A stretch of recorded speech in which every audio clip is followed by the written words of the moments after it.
Near future यानी कुछ वक्त आगे से जहाँ दुनिया काफी बदल गई थी, इंसानों ने अपने अंदर कुछ ऐसे बदलाव कर लिए थे जिनसे वो लंबी उम्र जी सके। और सिर्फ इतना ही नहीं बल्कि जमीन पर एक ऐसा इलाका था जहाँ एक दरवाजा ऐसा था जिसके जरिए दूसरी दुनिया के एलियंस भी हमारी दुनिया में आ चुके थे, क्योंकि जिन सियारों पर वो रहते थे वो अब नहीं रहे, शायद वो खत्म हो चुके थे। उनके आने से इंसानों ने बहुत सारी इन्वेंशन की, यानी बहुत सारी चीजें इजाद की और इस तरह से एलियंस और इंसान एक साथ रह रहे थे। मगर एलियंस को रहने के लिए कुछ रूल्स को मानना पड़ता है और अगर वो नहीं मानते थे तो उन्हें सजा दी जाती। अब कुछ दिन बाद हम देखते हैं कि काफी बड़ा पिरामिड इस शहर के ऊपर अचानक से कहीं से आके खड़ा हो जाता है, लेकिन इंसान इसे ज्यादा सीरियस नहीं लेते क्योंकि वो तो पहले ही एलियंस और उनकी टेक्नोलॉजी से रूबरू हो चुके थे, इसीलिए ये भी उन्हें एलियंस की ही कोई चीज लगती है। यही वजह है कि काफी दिन हो गए थे मगर इंसान उसके करीब तक नहीं गए। अब जो जमीन पर वो अजीब सा दरवाजा था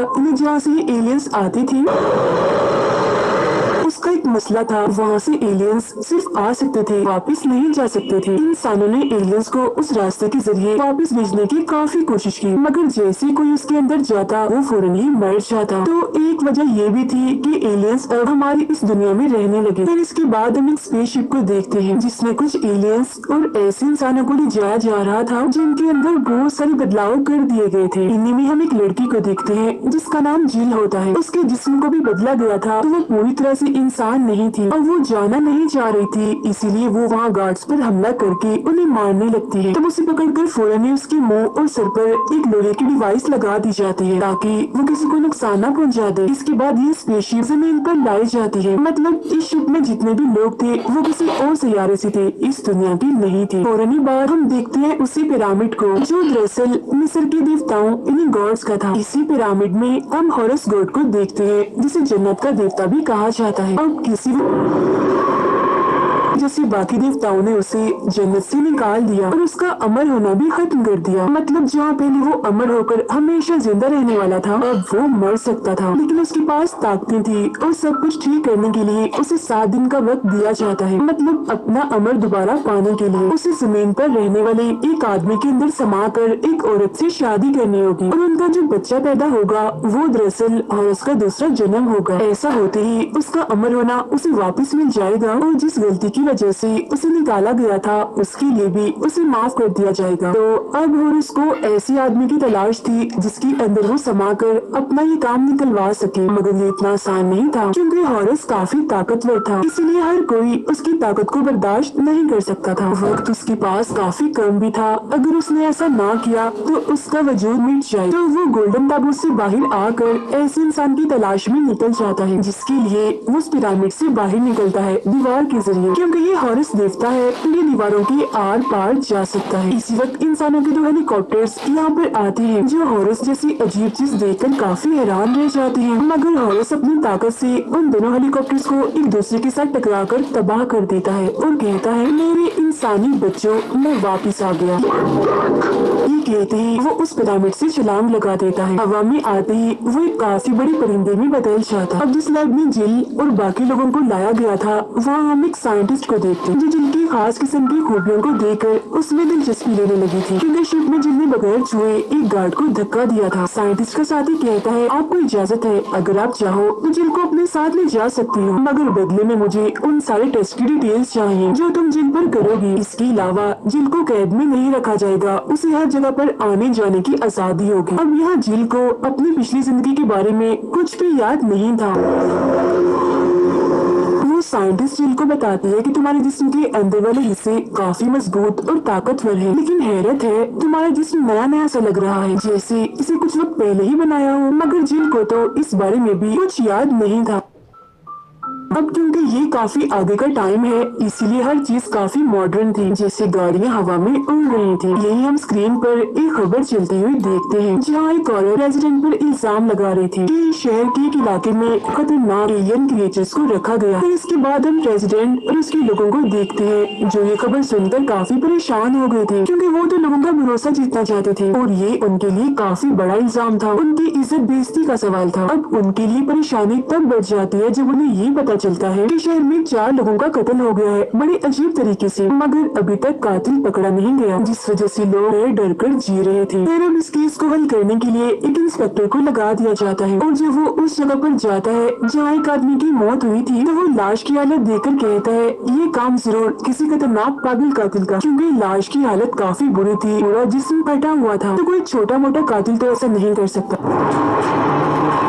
अभी शहर के गवाह को पुलिस स्टेशन ले जाया जा रहा था, मगर रास्ते में ही गाड़ी का काफी बुरा एक्सीडेंट हो जाता है और वो पुलिस वाला जो गाड़ी चला रहा था उसकी मौके पर ही मौत हो जाती है, मगर जिस गवाह को ले जाया जा रहा था वो जिंदा था। जब वो बाहर आता है तो बड़ा ही अजीब बर्ताव करने लगता है और फिर अचानक देखते ही देखते उसका जिस्म भी फट जाता है, उसकी भी मौत हो जाती है। अगले दिन हम देखते हैं वो साइंटिस्ट जिल से मिलने आती है, वो जिल से उसकी याददाश्त की बात करती है तो वो जवाब देती है मुझे कुछ भी याद नहीं है, जिस पर साइंटिस्ट कहती है तुम्हें सब याद आ जाएगा, अभी तुम्हारा जिस्म नया है और मुझे तुम पर कुछ मेडिकल टेस्ट करने होंगे, जिसके बदले में वो जिल को एक होटल का कार्ड देती है जहाँ वो आजादी से रह सकती है, क्योंकि यही उसके साथ तय हुआ था। जब जिल लैब से निकलती है तो एक आदमी उससे मिलने आता है, मगर यहाँ हम उसका चेहरा नहीं देख पाते क्योंकि उसने अपने पूरे ही जिस्म और चेहरे को कपड़े से ढका हुआ था। According to who's cracking, not in the right place. ये जिल का ही साथी था और उसका सबसे करीबी भी। वो उसे देखकर काफी खुश हो जाती है और उसे गले मिलती है। वो जिल को बताता है क्योंकि हम इस दुनिया के नहीं, इसीलिए मेरा जिस्म इस दुनिया को नहीं अपना रहा, मैं धीरे धीरे मिट रहा हूँ, लेकिन अगर तुम यहाँ रह सकती हो तो आराम से रहो, मैं कुछ वक्त के बाद चला जाऊंगा। इसके बाद वो जिल को खास किस्म की नीले रंग की गोलियाँ भी देता है। इसके बाद हम देखते हैं कि शहर के ऊपर एक जेल है जहाँ पर कैदियों को अलग अलग स्लीपिंग चेम्बर्स में रखा जाता है, मतलब उन्हें इनके अंदर गहरी नींद में सुलाया जाता है ताकि उनकी सजा का टाइम गुजर सके। अचानक वहाँ एक हादसा होता है, 3 स्लीपिंग चेम्बर्स अपने आप ही गिर जाते हैं। फिर जब पुलिस छानबीन करने वहाँ आती है तो 2 चेम्बर्स में कैदी मिल जाते हैं, जबकि तीसरा चेम्बर खाली होता है, मतलब उसमें कैदी नहीं था, उसकी सिर्फ कटी हुई टांग ही उसमें पड़ी हुई थी। कुछ वक्त के बाद स्कूल पर हॉरेस बंदी के रूप में आता है और छानबीन करने वाले सभी पुलिस ऑफिसर्स को देखता है। अब इंस्पेक्टर छानबीन करके बताता है कि जो मुजरिम सबसे खतरनाक था उसकी लाश नहीं मिली, वो गायब है। ये सुनकर हॉरेस पुल के नीचे जाता है जहाँ वो तीसरा कैदी लटका हुआ था। हॉरेस उसे अपना चेहरा दिखाता है। दरअसल ये उस चेम्बर के गिरते ही यहाँ लटक गया जिससे इसकी जान बच गई, मगर वो जख्मी था। इस कैदी का नाम निकोपोल था। हॉरेस सोचता है तीनों कैदियों में से सिर्फ यही बच पाया तो इसका मतलब ही ताकतवर। वो फौरन अपने परिंदे वाले रूप में आकर निकोपोल को यहाँ से उठाकर अपने साथ ले जाता है। फिर जब निकोपोल को होश आती है तो वो अपने सामने हॉरेस को पाता है। तब यहाँ हॉरेस देवता उसे बताता है कि तुम ताकतवर हो और मुझे इस इंसानी दुनिया में रहने के लिए एक इंसानी जिस्म चाहिए। अब तक मैंने ये कोशिश बहुत सारे इंसानों पर कर ली है, मतलब उनका जिस्म लेने की, लेकिन कोई भी मुझे झेल नहीं पाया और वो सारे इंसान मर गए, लेकिन एक सिर्फ तुम ही हो जो मुझे झेल सकते हो। तो अब से मैं तुम्हारे जिस्म के अंदर रहूंगा तब तक जब तक मेरा जमीन पर आने का मकसद पूरा न हो जाए। निकोपोल को ये सारी बातें काफी अजीब लगती है। फिर जब वो ये देखता है कि मेरी टांग कटी हुई है तो वो काफी घबरा जाता है। उसे परेशान देखकर हॉरेस उसके लिए लोहे की एक टांग बना देता है, लेकिन वो काफी भारी थी इसलिए निकोपोल उसके साथ नहीं चल पा रहा था। मगर जैसे हॉरेस उसके जिस्म में आता है तो वो आसानी से इस भारी भरकम पैर के साथ चलने लगता है। तो अब यहाँ मजबूरन निकोपोल को हॉरेस की बात माननी पड़ती है। तो यहाँ हमें पता चलता है कि वो सारे लोग जिनकी अजीब तरह से मौतें हुई थी, इन्हें जिस्म फटकर वो सब हॉरेस की वजह से हुआ था, क्योंकि वो ऐसा जिस्म ढूंढ रहा था जिसकी शक्तियों को झेल सके, जो उसे मिल भी गया निकोपोल का। और अब उसे एक औरत चाहिए थी जिसके साथ वो शादी करके बच्चा पैदा करे, जो हॉरेस का दूसरा जन्म होगा और वो दोबारा से अमर हो जाए। लेकिन अब क्योंकि निकोपोल की सजा अभी बाकी थी इसीलिए उसे चुप कर रहना पड़ना था। अब इसी दौरान एक हेलीकॉप्टर यहाँ आता है जिसमें बैठे लोग निकोपोल पर गोलियां चलाने लगते हैं, उसे मारने की कोशिश करते हैं, मगर क्योंकि उसके जिस्म में तो खुद हॉरेस था इसलिए वो लोग उसे नहीं मार पाते। वो लोग उसका पीछा करते हैं जिनसे बचने के लिए वो भागता है और भागते भागते वो एक काफी ऊंची बिल्डिंग के किनारे पर आ जाता है। अब बचने का और कोई रास्ता नहीं था इसलिए वो यहाँ से छलांग लगा देता है।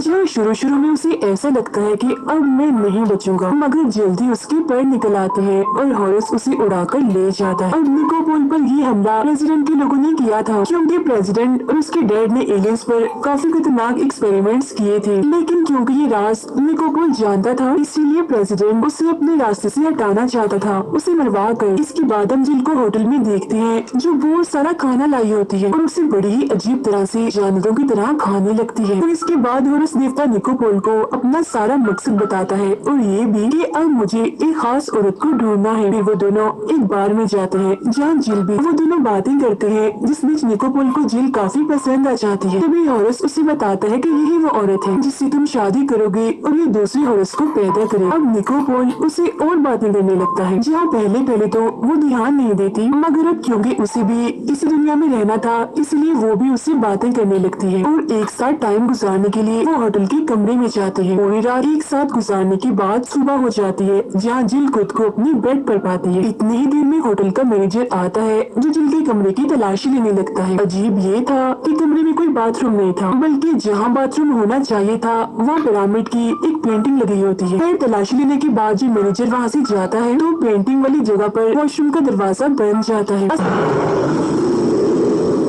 हॉरस का ही जादू था ताकि वो लोग पकड़े न जाएं। जिल वॉशरूम में आती है तो वहाँ निकोपोल को देखती है। कल रात जो हुआ उसके लिए वो निकोपोल पर गुस्सा करती है और उसे मारने की धमकी देती है, जिस पर वो उसे समझाता है कि देखो जो हुआ उसमें मेरा कोई दोष नहीं है, मेरा जिस्म किसी और के कंट्रोल में है। इसी के साथ ही वो अपना सांस बंद कर लेता है। उसे देख वो काफी घबरा जाती है और यहाँ से चली जाती है। उसके जाते ही निकोपोल सांस लेता है, जहाँ उसकी और हॉरस की बात होती है। निकोपोल उससे नाराज होता है कि तुमने जिल के साथ अच्छा नहीं किया और वो मुझे कसूरवार समझ रही है, मगर हॉरस उसकी बातों पर ध्यान नहीं देता क्योंकि उसके पास टाइम कम था। अब यही हमें पता चलता है कि कल रात जब जिल और निकोपोल बार में थे, तो वहाँ एक जासूस उन पर नजर रख रहा था, जिसकी एक आंख नकली थी। उसकी जगह कैमरा लगा हुआ था, जिससे वो रिकॉर्डिंग करता था। तो जब वो गाड़ी में बैठा था, तो एक एलियन क्रिएचर वहाँ आकर उस पर हमला कर देता है और उसकी वो आंख निकाल देता है। अब ये एलियन क्रिएचर और कोई नहीं बल्कि वही है जो प्रेसिडेंट ने गैर कानूनी तौर पर रखे हुए हैं, जिसके बारे में औरत ने खबरों में कहा भी था। साइंटिस्ट के पास जिल का जो लिक्विड सैंपल था वो उसे एलियन क्रिएचर को पिला देते हैं, जिसकी मदद से वो जिल को ढूंढ सकेगा और आखिरकार उसका काम तमाम कर देगा। उधर निकोपोल और इसको इनकार कर देता है कि मैं तुम्हें मजीद अपने जिस्म में रहने की इजाजत नहीं दे सकता। जो सुन हॉरस उसे डरा देता है कि मत भूलो तुम्हारी टांग नहीं है, अगर मैं ना रहा तो तुम कभी भी उस लोहे की टांग के साथ चल नहीं पाओगे। मगर अब क्योंकि हॉरस एक देवता है और निकोपोल इंसान, तो इधर हॉरस उसे अपनी ताकत दिखाता है, उसे मार कर और कहता है मैं तुम्हें चुटकियों में ही खत्म कर सकता हूँ। अब देवता के सामने निकोपोल कमजोर था, इसीलिए मजीद वो कुछ नहीं कहता। जिल एक लाइब्रेरी में जाती है, जहाँ वो इंसानों के बारे में काफी कुछ जान लेती है, जो जानकर उसे काफी अच्छा लगता है, क्योंकि वो शुरू से इंसान नहीं थी बल्कि वो एनर्जी से बनी थी। मगर अब क्योंकि वो इंसान है तो उसे अच्छा लग रहा था। इंसानों के बारे में जानते ही उसे काफी कुछ महसूस होने लगता है। जब वो वापिस आ रही थी तो कोई उसे अगवा कर लेता है और उसके मुंह पर वही लोहे वाली डिवाइस लगा देता है। फिर वो अपने सामने उसी एलियन क्रिएचर को देखती है जिसे जिल को ढूंढना था, मगर इससे पहले वो इसे मारता एक वक्त पर यहाँ हॉरस पहुँच जाता है। वो यहाँ पर सारे लोगों को मारकर जिल को बचा लेता है। वो अपने परिंदे वाले रूप में ही था, इसलिए जिल को उड़ाकर होटल के उसी कमरे में ले आता है। यहाँ निकोपोल भी था। तो अब जिल समझ जाती है कि इसने मेरे साथ जो भी किया वो जानबूझकर नहीं किया, बल्कि सच में इसे कोई और ही कंट्रोल कर रहा है। जो जानकर दोनों ही एक दूसरे से काफी अच्छी सी बात करते हैं। फिर अगली सुबह जिल जो अपनी उसी साथी से मिलती है जिसका चेहरा ढका हुआ था, तो वो उसे कहता है कि अब मेरा वजूद काफी हद तक खत्म हो गया है, तुम आखिरी बार मुझसे लाजमी मिल लेना, जिसके बाद मैं हमेशा के लिए चला जाऊंगा। प्रेसिडेंट एक और एलियन क्रिएचर को जिल को मारने के लिए भेजता है। फिर जब जिल और निकोपोल एक साथ होटल में थे तो वो एलियन क्रिएचर यहाँ आकर हमला कर देता है, मगर तभी यहाँ जिल का साथी अपनी उड़ने वाली गाड़ी लेकर आता है और दोनों को यहाँ से ले जाता है। वो एलियन क्रिएचर इनका पीछा करने लगता है, मगर उसका हाथ उखड़ जाता है। फिर जब ये तीनों एक अलग सी जगह पर आते हैं तो जिल का साथी उसे गोली देता है और कहता है कि इसे खाने से तुम्हारी याददाश्त मिट जाए, जिसके बाद तुम पूरी तरह से इंसान बन जाओ। अब जैसे ही जिल वो गोली खाती है तो फौरन ही उसका साथी भी खत्म हो जाता है। इतनी ही देर में वो एलियन क्रिएचर जो काफी खतरनाक था दोबारा से इन्हें मारने आता है। तो तब निकोपोल हॉरस से मदद मांगता है। अब जैसे हॉरस इधर आता है तो वो एक ही बार में उस एलियन क्रिएचर को खत्म कर देता है, जिसके बाद अब हॉरस यहाँ से जाने लगता है, मगर वो जाते जाते निकोपोल को ऐसी शक्ति देकर जाता है जिससे वो हॉरस के बगैर भी उस लोहे की टांग का वजन झेल सके। इसके बाद वो जिनसे कहता है तुम्हारे पास मेरी एक खास अमानत है, उसकी हिफाजत करना, यानी कि उसका दूसरा जन्म जो भी पैदा हो। उधर प्रेसिडेंट अपने साथियों के साथ उस पिरामिड के पास जाता है ताकि वो इसके यहाँ आने का मकसद जान सके, मगर जैसे प्रेसिडेंट उसे हाथ लगाता है तो वो फौरन ही उसके अंदर जाकर गायब हो जाता है, जिसके फौरन ही बाद हम उसकी लाश को गिरता हुआ देखते हैं। अब जब जिल और निकोपोल सबके सामने आते हैं तो निकोपोल को गिरफ्तार कर लिया जाता है क्योंकि उसकी अभी 1 साल की सजा बाकी थी। दिखाया जाता है कि जिल अब पूरी तरह से इंसान बन गई है। इसके बाद कहानी आती है 1 साल आगे, जहाँ निकोपोल की सजा खत्म हो गई थी। वो जिल से छूट चुका, वो जिल से मिलने जाता है, जहाँ दोनों एक दूसरे से काफी अच्छे से मिलते हैं। वो जिल के पास ही नीले बालों वाले एक छोटे से बच्चे को देखता है जो और कोई नहीं बल्कि हॉरस का दूसरा जन्म। दोनों बातें करने लगते हैं, जहाँ हम देखते हैं कि वो पिरामिड भी अब गायब हो गया। इसके बाद हमें आसमान का सीन दिखाया जाता है जहाँ हॉरस देवता का आखिरी वक्त चल रहा था, जिसके बाद जिल का वो बच्चा हॉरस का रूप लेगा, मतलब कि उसका दूसरा जन्म बनकर। इसी के साथ ये फिल्म यहीं पर खत्म